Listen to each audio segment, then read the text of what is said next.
Oke, untuk pengerjaan udah selesai dan saya bakal coba buat demoin. Jadi untuk requestnya itu ada beberapa item. Pertama itu dari perubahan tema ya. Jadi kita akan melakukan perubahan tema website. Kemudian di bagian dashboard itu kita nambahin data golongan darah yang tersedia. Nah, di bagian data golongan darah ini ketika itemnya itu kita klik atau kita mengklik di salah satu tipe golongan darah yang tersedia, itu nantinya kita akan memunculkan pop-up berisi data-data pendonor dengan golongan darah tersebut. Kemudian ada perbaikan di bagian chart jumlah data pendonor ya. Oke, kalau di bagian input, di bagian data transaksi itu kita akan nambahin satu kolom baru atau satu data baru untuk di transaksi, yaitu alasan tidak lolos. Kemudian di bagian data kegiatan itu nanti kita nambahin data detail kegiatan. Lalu untuk di bagian master data itu nantinya kita akan menggabungkan antara data master data pendonor dan juga data transaksi. Jadi dibikin satu di data di master data pendonor itu nanti kita bisa melihat riwayat donornya, riwayat transaksi donor untuk masing-masing user ya, masing-masing pendonor. Kemudian di bagian master data ini saya juga nambahin data detail kegiatan, data master kegiatan. Di sini si admin bisa memanage data kegiatan yang tersedia seperti itu. Oke, mungkin saya bakal coba demoin dulu ya satu persatu. Kita mulai dari tema. Jadi kalau kita lihat di sini untuk websitenya itu tema warnanya udah berubah ya. Jadi kalau saya cek di bagian website yang menjadi target kita, yaitu apa itu ya, Suci ID itu tema warnanya itu dominan putih, abu-abu dan juga hijau ya. Nah, jadi untuk di website admin ini saya pikir ya untuk merubah warna base-nya yang sebelumnya itu base colornya warna warna-warnanya. Jadi sebelumnya itu untuk di admin ini colornya itu antara putih, abu-abu dan juga biru ya. Nah, untuk saat ini kita udah ubah semuanya agar dia warnanya itu putih, abu-abu, hijau. Oke, itu untuk tema. Kemudian di bagian dashboard ini kan ada data, kita udah nambahin data golongan darah. Nah, untuk di data golongan darah ini itu datanya itu kita di generate secara otomatis ya, secara dinamis berdasarkan data transaksi yang udah tersedia. Nah, data golongan darah yang akan kita tampilin di sini hanya data golongan darah dari transaksi yang statusnya itu lolos. Jadi maksudnya kalau ada transaksi baru, status tipe golongan darahnya itu B lah, tapi statusnya itu masih tidak lolos, itu nantinya tidak akan kita tampilin di sini. Nah, untuk di golongan darah ini kalau kita klik itu nantinya dia akan memunculkan pop-up berisi data pendonor dengan golongan darah itu. Jadi kalau kita coba klik di golongan darah O, itu nantinya di sini akan ada data pendonornya. Jadi kita bisa lihat di sini ada dua data pendonor dengan golongan darah O. Di sini untuk tabelnya itu kita nampilin data golongan darah. Pertama itu namanya, golongan darah, alamat dan juga telepon seperti itu. Jadi hanya untuk informasi aja ya. Oke, nah next itu kalau kita coba cek di golongan darah lain seperti golongan darah AB.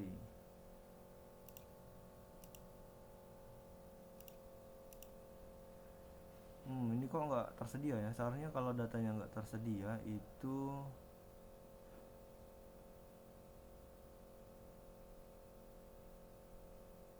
Oke, sebentar, ini masih ada permasalahan kayaknya.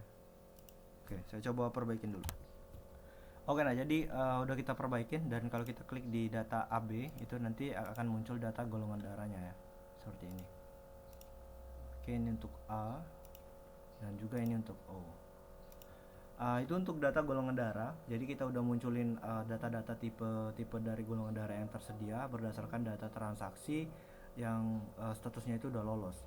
Kemudian untuk di data table di data chart jumlah pendonor itu kita udah perbaikin. Jadi uh, untuk data pendonor ini chartnya udah kita perbaikin di sini. Kemarin itu permasalahannya ada pada cara nampilin datanya ya, cara nampilin datanya di chartnya itu. Kenapa? Karena memang kemarin itu nampilinnya itu dia itu nggak mulai dari nol. Jadi chartnya itu ditampilin nggak mulai dari nol, dia nampilin dari nilai minimumnya. Jadi maksudnya itu sebenarnya data dari data sili 1, sili 2, sili 3 itu memang dia mengalami penambahan, maksudnya seperti itu. Cuma cara nampilinnya aja yang salah. Karena dia mengambil data dari minimum. Misal misal di sini ya, misal untuk di data-data ini kita tahu ya, untuk data minimumnya itu ada pada wilayah sili sili 2 ya, data sili 2, yaitu data jumlahnya itu 2. Nah, nantinya itu si chart ini akan kita tampilin dari data 2 ke 3 seperti itu. Jadi untuk nilai bottomnya ini dia 2 dan nilai topnya itu 3. Kenapa? Karena memang data dari sili 1 dan sili 3 itu nilai maksimumnya itu 3. Jadi dia nanti 2 dan 3 seperti itu. Nah, otomatis data sili 2 ini nantinya nggak kelihatan karena dia memang di bottom ini. Jadi seolah-olah dia itu tidak bertambah seperti itu untuk data sili 2 nya. Jadi memang seperti itu. Permasalahannya seperti itu. Nah, saat ini udah kita perbaikin. Jadi untuk chartnya itu kita start dari 0, sehingga untuk tabelnya nanti, untuk chartnya nanti, kalau ada data sili 2 itu kan dia nilai nilai minimum dari ketiga ini kan 2 ya di sini. Yang paling kecil maksimalnya ya. Maksimum yang paling kecil itu kan 2 di sini. Jadi otomatis datanya nanti kelihatan seperti ini. Jadi karena dia nggak mulai dari 0 dan datanya udah kita perbaikin. Oke. Itu untuk data chart ya.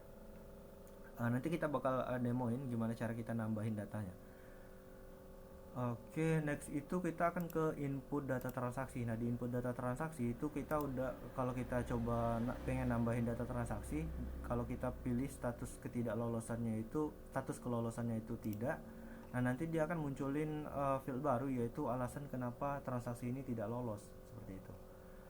Oke, kemudian untuk di data kegiatan, di sini kita udah nambahin data di data kegiatannya.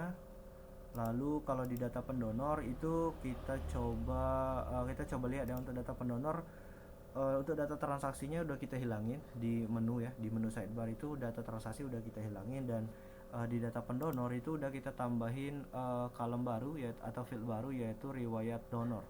Nah, di sini kalau kita klik untuk di bagian ini, dia akan nampilin data riwayat donor untuk pendonor itu. Di sini kita bisa lihat untuk riwayat donor, data pendonor human itu masih kosong.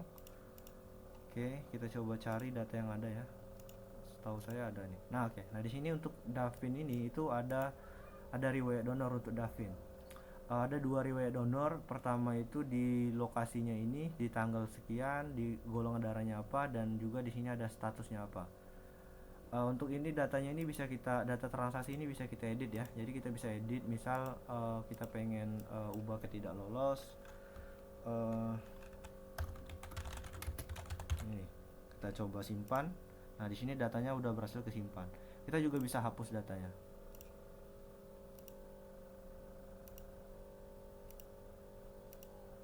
Nah, datanya udah berhasil kehapus di sini. Oke, itu untuk di riwayat donor. Kemudian di bagian sini pun ada action ya, action untuk menghapus data pendonor itu. Nah, kalau data pendonornya dihapus, data transaksinya juga otomatis kehapus. Di sini juga kita bisa mengedit datanya, misal kita edit, datanya udah berubah. Itu untuk data pendonor. Jadi untuk di data pendonor ini kita udah merge ya dengan data transaksi. Jadi kita udah bisa melihat data setiap data transaksi, data riwayat donor untuk masing-masing pendonor seperti itu. Kemudian di data kegiatan ini menu baru yang saya bikin ya. Fungsinya ya simpel untuk memanage data kegiatan. Jadi si admin itu bisa mengubah, mengedit, dan juga menghapus data kegiatan seperti itu. Oke, di bagian report seperti biasa ya. Oke, saya bakal coba demoin untuk input data. Jadi kalau kita ke data transaksi, kita akan coba input data baru. Di sini itu belum ada golongan darah B ya. Jadi kita akan coba input data baru. Misal untuk pendonornya ini kita bikin ini aja ya, bikin random aja. Kita nggak terlalu peduli dengan pendonor. Jadi ada mungkin data pendonor yang tipe golongan darahnya beda nantinya, tapi itu nantinya bisa disesuaikan aja, seperti itu. Oke, untuk di ID kegiatan itu kita bikin aja di sini. Di ini saya akan coba tambahin data yang sili 3 ya, sili 3. Jadi secara otomatis nanti yang ini bakalan bertambah. Di sini bakalan bertambah ya sili 3. Kita akan ke input data transaksi. Sorry, kita sili 2 aja sih. Sili 2, lalu untuk di sini human tadi masih kosong ya. Terus golongan darahnya ini kita bikin B, untuk tensinya ini oke, jumlah HB dan kita submit. Nah, nanti di sini sili 2 udah bertambah. Kita bisa lihat untuk sili 2 udah bertambah. Lalu untuk golongan darahnya itu juga udah muncul golongan darah B. Nah, kita coba klik di sini. Nah, di sini kita bisa lihat untuk data pendonornya human. Nah, gimana kalau data golongannya ini kita kosongin ya? Kita statusnya kita bikin ke tidak lulus gitu. Jadi kita bikin tidak lulus. Alasannya kita kosongin aja gini. Kita lihat di sini. Nah, data golongan darah B-nya udah hilang. Seperti ini. Oke. Lalu kita ke data kegiatan ya.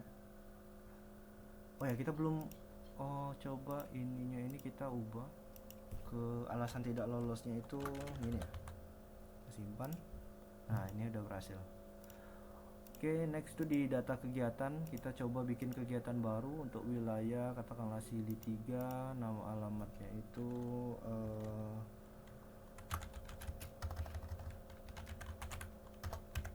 oke.